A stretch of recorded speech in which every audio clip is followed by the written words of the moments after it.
A bloody cave. No one comes back from that cave. The cave loomed before her, dark and ominous, its yawning mouth framed by jagged rocks and twisted vines. Alice hesitated at the entrance, clutching the old lantern she had found in her grandfather's attic. Its glass was cracked, and the flame inside flickered precariously, as if it too feared what lay within. But Alice had no choice. She had come too far to turn back now. It had all started with a legend, a tale whispered in hushed tones by the villagers. The Bloody Cave, they called it. It was said to be cursed, a place where no one entered and returned the same. Some claimed it was haunted by the spirits of those who had perished inside, while others spoke of a malevolent entity that fed on the unwary. But for Alice, it was the promise of treasure that had drawn her here, the ancient ruby known as the Bloodstone, rumored to be hidden deep within. The first few steps into the cave were uneventful,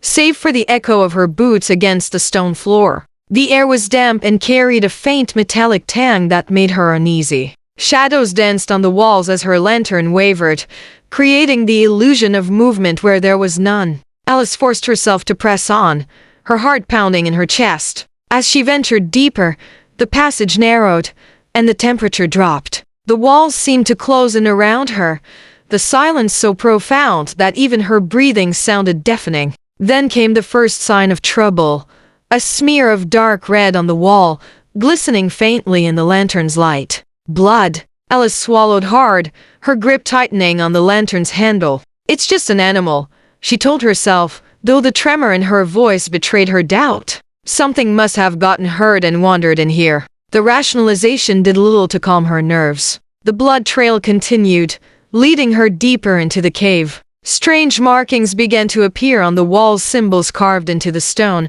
their meaning indecipherable but undeniably sinister. They seemed to pulse with an unnatural energy, drawing her gaze against her will. She averted her eyes, focusing instead on the path ahead. The passage opened into a cavern, vast and cathedral-like, its ceiling lost in darkness. Stalactites hung like jagged teeth, and the floor was slick with moisture. In the center of the room stood an altar, crude and ancient, carved from black stone. Upon it lay the Bloodstone, its surface glowing with an inner light that seemed to pulse in time with Alice's heartbeat. She approached cautiously, every instinct screaming at her to turn back. But the sight of the ruby, so vivid and alive, held her in its thrall. As her fingers closed around it, the ground beneath her feet trembled. A low guttural growl echoed through the cavern, and the air grew thick with the stench of decay. Alice spun around, lantern held high,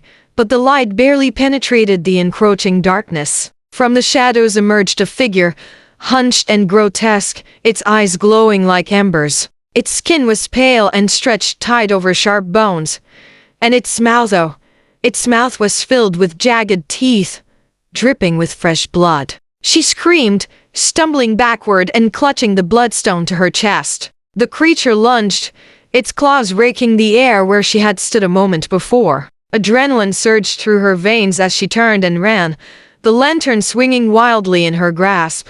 The cavern seemed to close in around her, the walls shifting and writhing as if alive. The symbols on the walls glowed brighter as she fled, their light searing into her vision. The growls of the creature echoed behind her, growing closer with each passing second. Her lungs burned, her legs screamed for rest, but she didn't dare stop. She could feel the creature's breath on her neck, its claws grazing her back. Finally, she saw the faint light of the cave's entrance. Summoning the last of her strength, she hurled herself toward it, bursting into the cool night air. She collapsed on the ground, gasping for breath, the Bloodstone still clutched tightly in her hand. The creature stopped at the cave's threshold, its fiery eyes watching her with a hunger that promised their encounter was far from over. Alice staggered to her feet, the Bloodstone's eerie glow illuminating her pale face. She had escaped the cave, but the curse of the Bloodstone had only just begun. As she made her way back to the village, the shadows seemed to follow her, and in the distance, she could hear the faint, haunting growl of the creature that had claimed the Bloody Cave as its own.